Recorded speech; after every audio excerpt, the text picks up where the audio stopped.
یہ اسلام کا وہ دور ہے کہ جب حضور مسجد نبوی سے باہر نکلتے ہیں تو آگے حضرت عمر و ابو بکر رضی اللہ تعالی عنہما کھڑے ہیں. چہرے کے اوپر عجیب اداسی ہے. کہا عمر ابو بکر اس وقت کیوں کھڑے ہو؟ عرض کی حضور بھوک نے گھر میں ٹکنے نہیں دیا. ہم نے چاہا حضور کا چہرہ دیکھ لیں تو کچھ پیاس بجھ جائے، کچھ بھوک مٹ جائے. حضور نے فرمایا میرا حال بھی یہی ہے. جس چیز نے تجھے گھروں سے نکالا ہے وہی چیز مجھے گھر سے نکال لائی ہے. تو حضور نے جب دیکھا کہ کھانا ہے تو حضور نے ایک روٹی لی اور چند بوٹیاں اٹھائیں اور ایک خادم کو بلا کر کے کہا جاؤ ہمارے گھر دے آؤ، میری بیٹی فاطمہ کتنے دنوں سے بھوکی. ہمیں تو وہ کہانی بھی اسلام کی غربت کی یاد آتی ہے کہ جب احد کے اندر 70 شہیدوں کے لاشیں پڑے ہوئے ہیں تو حضرت صفیہ حضور کی پھپھی اپنے بھائی حمزہ کے لیے 2 چادریں لے کر کے کفن کی آتی ہے. تو حضور علیہ السلام نے فرمایا کہ جس قبر میں حمزہ کو دفن کیا جائے اسی قبر میں مصعب بن عمیر کو بھی کفن دیا جائے اور دفن کیا جائے. اور کہا میرے چچا کے لیے اس کی جو بہن میری پھپھو جو 2 چادریں لے آئی ہیں، کہا ایک چادر ہم مصعب بن عمیر کو دیں گے. یہ مصعب بن عمیر کون ہے؟ تاریخ پڑھو، کتنی دل آویز تاریخ ہے. مکے میں ایک امیر ترین خاتون ہے جس کے بیٹے کا نام مصعب ہے، اور وہ اپنے بیٹے کو اتنا خوبصورت لباس پہناتی ہے اور اتنے خوبصورت خوشبو اور عطر اس کو لگاتی ہے کہ مصعب بن عمیر جن گلیوں سے گزرتے تھے دیر تک وہ گلیاں مہکتی رہتی تھیں. لوگ کہتے تھے یہاں سے مصعب گزر کے گیا ہوگا اس لیے یہ گلیاں مہک رہی ہیں. اچھا پھر مصعب پہ نظر پڑتی ہے میرے محمد عربی کی تو مصعب بن عمیر حضور کی زلفوں کا اسیر ہو جاتا ہے. ماں کافرہ ہے، جب پتہ چلتا ہے تو اس کا لباس بھی چھین لیتی ہے، سہولتیں اور آسودگیاں بھی واپس لے لیتی ہے. پھر وہ وقت بھی آیا کہ مصعب بن عمیر حبشہ کی جانب ہجرت کر جاتے ہیں. مکے کے حالات کچھ تھوڑے سے خوشگوار نظر آئے تو وہ حبشہ سے واپس مکے جب پلٹے تو ان کے بدن پہ جو چادر تھی وہ جگہ جگہ سے پٹی ہوئی تھی. میرے آقا کریم علیہ السلام نے دیکھا تو حضور کی آنکھوں میں آنسو ٹپکنے لگے. کہا یہ وہی مصعب ہے جو اتنا خوش پوش نوجوان تھا کہ میں نے پورے مکے میں اس سے خوبصورت لباس پہننے والا کوئی دوسرا شخص نہیں دیکھا، اور آج میرے مصعب کو پہننے کے لیے جو چادر میسر ہے وہ بھی جگہ جگہ سے پھٹی ہوئی ہے. یہ اسلام کی غربت کی کہانی ہے. اور آج احد میں یہی مصعب بن عمیر شہید ہو جاتے ہیں اور ان کے لیے کفن بھی دستیاب نہیں ہے. حضور نے کہا جو میرے چچا کے لیے 2 چادریں لائی ہیں ان میں سے ایک کا کفن مصعب کو دے دو نا، اور دوسری چادر سے کفن میرے چچا کو دے دیا جائے. اچھا حضرت مصعب کے لیے بڑی چادر رکھ دی گئی اور حضرت امیر حمزہ کے لیے جو چادر تھی وہ چھوٹی تھی. اگر سر ڈھانپتے تھے تو پاؤں ننگے ہو جاتے، اگر پاؤں ڈھانپتے تھے تو سر ننگا ہو جاتا. حضور نے فرمایا میرے چچا کا سر ڈھانپ دو اور پاؤں کے اوپر اذخر نامی گھاس ڈال دو. میں یہ اسلام کی غربت کی کہانی تمہیں سنا رہا ہوں. جب میرے رسول کے چچا کے لیے پورے کفن کا ٹکڑا بھی دستیاب نہیں تھا، اسلام اس وقت بھی عزت پا گیا تھا. اسلام اس وقت بھی ذلیل نہیں تھا.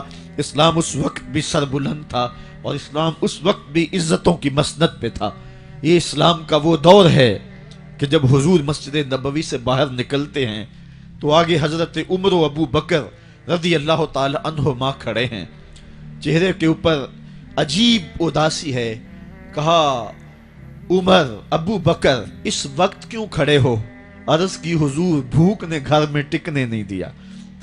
ہم نے چاہا حضور کا چہرہ دیکھ لیں تو کچھ پیاس بجھ جائے، کچھ بھوک مٹ جائے. حضور نے فرمایا میرا حال بھی یہی ہے. جس چیز نے تجھے گھروں سے نکالا ہے وہی چیز مجھے گھر سے نکال لائی ہے. چلتے ہوئے حضرت ابو ایوب انصاری کے گھر کے قریب سے گزرے.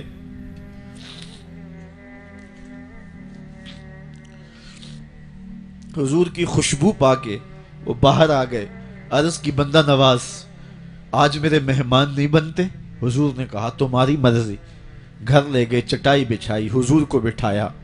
گھر والوں کو بکری کا بچہ ذبح کر کے دیا، کہا جلدی جلدی کھانا تیار کرو، میرے آقا کو بھوک لگی ہوگی۔ یہ کہہ کے واپس آئے، حضور کے پاس بیٹھے، نظر چہرے پہ پڑی تو گھبرا گئے۔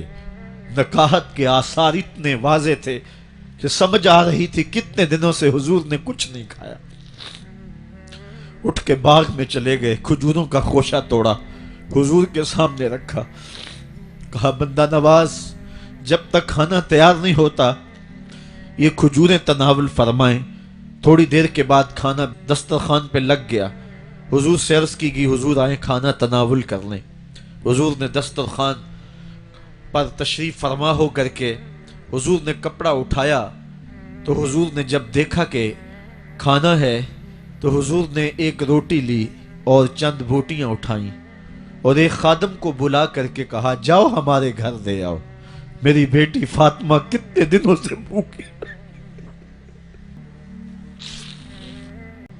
کہا جاؤ ہمارے گھر دے آؤ، میری فاطمہ کتنے دنوں سے بھوکی بیٹھی ہوئی ہے۔ مال کے کونین ہیں گو پاس کچھ رکھتے نہیں، دو جہاں کی نعمتیں ہیں ان کے خالی ہاتھ میں۔ آپ کو پتا ہوگا کہ جب میرے رسول کا انتقال ہوا ہے، حضور کا وصال ہوا ہے، تو حضور کی ایک زرہ ایک یہودی کے گھر میں گروی رکھی ہوئی تھی، حضور نے زرہ رکھ کر کے اس سے قرض لیا ہوا تھا۔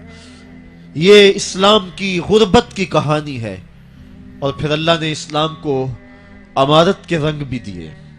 آؤ تمہیں کہانی سناؤں، حضرت عدی بن حاتم روایت کرتے ہیں، صحیح بخاری میں روایت ہے۔ یہ حاتم تائی کے بیٹے ہیں، کہتے ہیں میں حضور کی خدمت میں حاضر ہوا، ایک شخص آیا کہنے لگا حضور غربت نے میرا برا حال کر دیا ہے، اور اس نے شکایت کی، غربت کی، پسماندگی کی اور اپنی معاشی بدحالی کی۔ پھر ایک شخص آیا کہنے لگا حضور میرے پاس دولت تو ہے لیکن میں نے جس منزل پہ جانا ہے راستہ پر خطر ہے، تو میرے لیے کیا حکم ہے کہ میں کیسے راستہ طے کروں؟ تو یہ دو لوگوں نے یہ باتیں کی تو حضرت عدی کہتے ہیں کہ حضور نے روئے سخن میری جانب موڑا اور میری جانب مخاطب ہو کے کہا عدی تو نے ہیرا دیکھا ہے؟ عدی کہتے ہیں میں نے عرض کی حضور دیکھا نہیں، سنا ہے، ہیرا یہ شہر ہے عراق کا۔ تو حضور نے فرمایا عدی تو نے ہیرا دیکھا ہے؟ میں نے کہا نہیں حضور دیکھا نہیں، اس کا تذکرہ سنا ہے۔ فرمایا عدی اگر اللہ تجھے زندگی کی مہلت دے تو ہیرا سے ایک خاتون چلے گی، تو اپنی آنکھوں سے دیکھے گا اور مکے تک پہنچے گی اور اللہ کے گھر کعبہ کا طواف کرے گی، اور اس کو ہیرا سے لے کر کے مکے تک اللہ کے علاوہ کسی کا ڈر نہیں ہوگا۔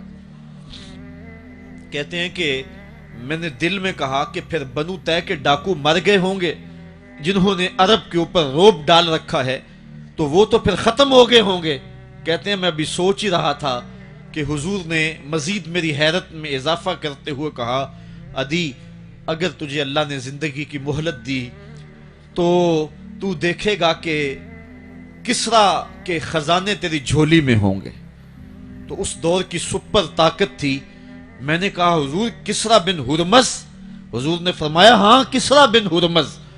کہتے ہیں کہ حضور نے پھر فرمایا عدی اگر تو زندگی پائی تو تو وہ دن بھی دیکھے گا کہ ایک شخص زکوٰۃ کی رقم لے کر کے، زکوٰۃ کی چاندی لے کر کے، زکوٰۃ کا سونا لے کر کے نکلے گا اور اس کو کوئی زکوٰۃ کا مستحق ہی نہیں ملے گا۔ حضرت عدی بن حاتم کہتے ہیں کہ پھر میں نے وہ منظر اپنی آنکھوں سے دیکھا کہ ہیرا سے ایک خاتون چلی اور مکے تک پہنچی، اور امن ایسا تھا کہ اس کو اللہ کے علاوہ کسی کا ڈر نہیں تھا۔ پھر وہ لمحے بھی میں نے دیکھے کہ کسرا بن ہرمز کے خزانے مسجد نبوی کے باہر پڑے ہوئے ہیں۔ تو کہتے ہیں تیسری چیز میں دیکھ نہ سکا، اور میں نے لوگوں کو کہا کہ یہ میں تو نہیں دیکھ سکا، میری شاید زندگی وفا نہ کرے، اور اگر تمہاری زندگی وفا کرے تو تم دیکھنا میرے آقا نے جو فرمایا تھا دو باتیں تو پوری ہو گئی ہیں، اور تیسری بات تم دیکھ لو گے۔ حضرت یحییٰ بن سعید فرماتے ہیں کہ حضرت عمر بن عبدالعزیز کا زمانہ تھا اور انہوں نے مجھے افریقہ کی جانب زکوٰۃ وصول کرنے کے لیے بھیجا۔ میں وہاں سے زکوٰۃ وصول کی اور پھر میں زکوٰۃ لینے والے مستحقین کو ڈھونڈنے لگا تو کہتے ہیں مجھے کوئی مستحق نہ ملا، پھر میں غلام پکڑتا اور اس کے پیسے دے کے اس کو آزاد کرواتا چلا جاتا۔ حضرت عمر بن عبد العزیز کا زمانہ ہے کہ گورنر ہے عراق کا، وہ حضرت عمر بن عبد العزیز کو لکھتا ہے کہ اتنی رقم ہے، اس کا کیا کرنا ہے؟ تو عمر بن عبد العزیز کہتے ہیں رقم لے کے یہاں نہ آنا، وہاں عراق کے لوگوں میں بانٹ دو، جو زکوٰۃ کے مستحق ہیں ان کو تقسیم کر دو۔ تو گورنر لکھتا ہے جو مستحق ہے ان کو دے دی، اب کوئی مستحق نہیں رہا تو میں کیا کروں؟ تو حضرت عمر بن عبد العزیز کہتے ہیں جو مقروض ہیں ان کا قرض اتار دو۔ تو کہتے ہیں کہ ہاں قرض بھی میں نے اتار دیا ہے، رقم پھر بھی بچ رہی ہے، کیا کروں؟ تو حضرت عمر بن عبد العزیز نے پھر لکھا جو شخص شادی کرنا چاہتے ہیں ان کا حق مہر ادا کر دو۔ میں نے کہا کہ وہ بھی کر دیا ہے، رقم پھر بھی بچ گئی، اب کیا کروں؟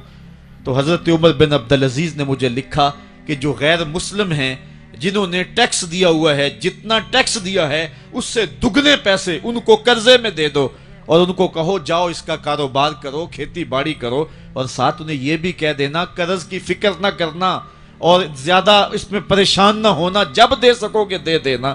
یہ دور بھی پھر اسلام نے دیکھا اور یہ گھڑیاں بھی دیکھی، جب چیتھڑے پہنے ہوئے تھے، جب پیوند لگے لباس پہنے تھے، جب پیٹ میں ڈالنے کے لقمہ بھی نہیں تھا، اللہ کا دین اس وقت بھی غالب تھا، اور جب گلیوں کے اندر ریشم بکھرا ہوا ہوتا تھا کوئی اٹھانے والا نہیں تھا، دین اس وقت بھی غالب تھا۔ دین کا غالب ہونا یا نہ ہونا اس کا تعلق جو ہے وہ مال و دولت سے نہیں ہے۔ اقبال کہتا ہے کہ زوال بندہ مومن کا بے زری سے نہیں، مومن کا زوال بے زری سے نہیں ہے بلکہ اس کا سبب کوئی اور ہے۔ وہ سبب ڈھونڈنا ہے کہ ہم دنیا میں رسوا ہو کے کیوں رہ گئے، ہم زمانے کے سامنے تماشا کیوں بن کے رہ گئے، آج نبی کی امت پوری کائنات میں رسوا ہو کے کیوں رہ گئی، آج ہمارا تماشا دیکھا جا رہا ہے، آج بھوکے کتوں کو ہماری بیٹی اور بہنوں کے اوپر چھوڑا جا رہا ہے اور اس کا تماشا دیکھا جا رہا ہے۔ کیا ہم نے یہ دن بھی دیکھنے تھے؟